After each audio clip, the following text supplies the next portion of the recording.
Hello friend, સ્વાગત છે તમારું મારી ગુજરાતી રસોઈ ટિપ્સ ચેનલમાં।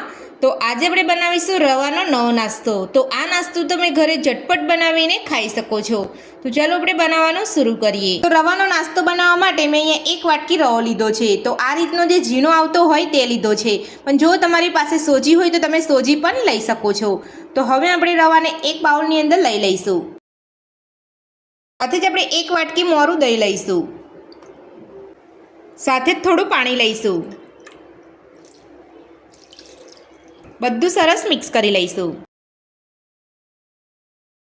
તો જ્યારે પણ તમે આ રીતે રવાનો નાસ્તો બનાવો ત્યારે તમારે ઘરમાં રહેલું કોઈપણ વાટકીનું માપ સેટ કરી લેવાનું છે, અને આ રીતે તમારે અહીંયા દહીં અને રવાનું માપ લેવાનું છે। વધારે પડતું પાણી તમારે અહીંયા નથી ઉમેરવાનું।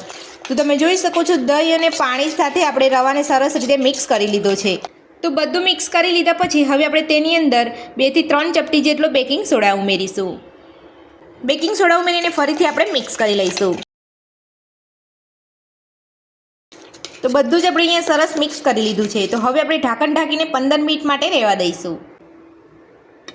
તો હવે આપણે એક ચોપર લીધું છે। તો ચોપરની અંદર આપણે અહીંયા કેપ્સિકમ, ડુંગળી અને ટામેટાને ચોપ કરી લઈશું, અને સાથે જ આપણે તીખાશ માટે લીલા મરચાં ઉમેરીશું। તો મરચાંનું પ્રમાણ તમે તમારા ટેસ્ટ પ્રમાણે વધતું ઓછું કરી શકો છો।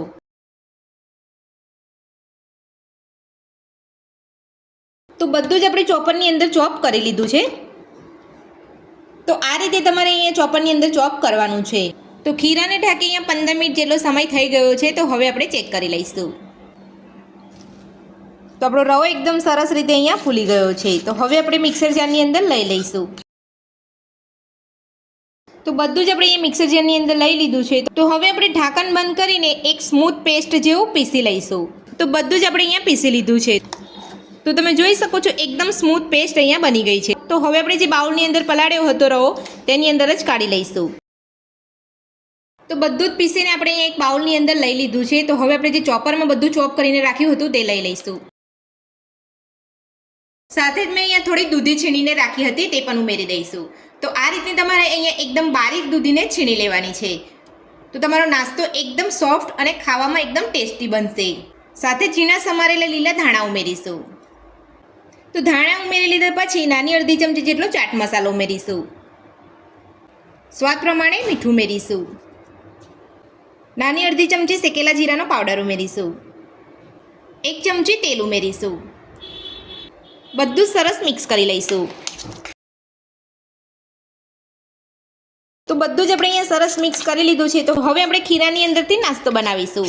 તો નાસ્તો બનાવવા માટે મેં અહીંયા ગેસ ઉપર એક પેન મૂક્યું છે। પેનની અંદર 2 ચમચી તેલ ઉમેરીશું। તેલને ગરમ થવા દઈશું। તો તેલ આપણું અહીંયા ગરમ થઈ ગયું છે। તો હવે આપણે તેની અંદર જે નાસ્તાનું ખીરું બનાવ્યું હતું તે લઈ લઈશું।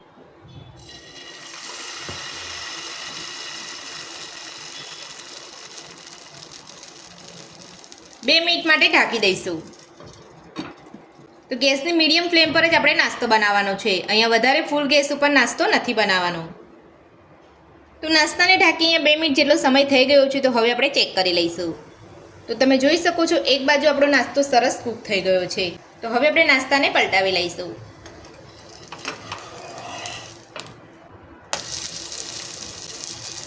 તો આ જ રીતે બીજી બાજુ પણ ઢાંકીને 2 મિનિટ માટે થવા દઈશું।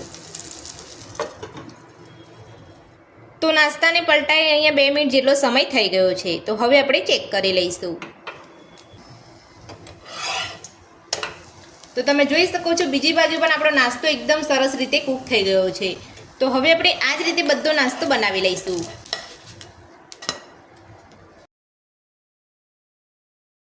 તો આપણે રવાનો નાસ્તો બનીને તૈયાર છે, અને આપણે અહીંયા સર્વ પણ કરી લીધો છે। અને તમે જોઈ શકો છો જોતાં જ ખાવાનું મન થઈ જાય તેવો બન્યો છે। તો હું તમને અહીંયા તોડીને પણ બતાવી દઉં છું।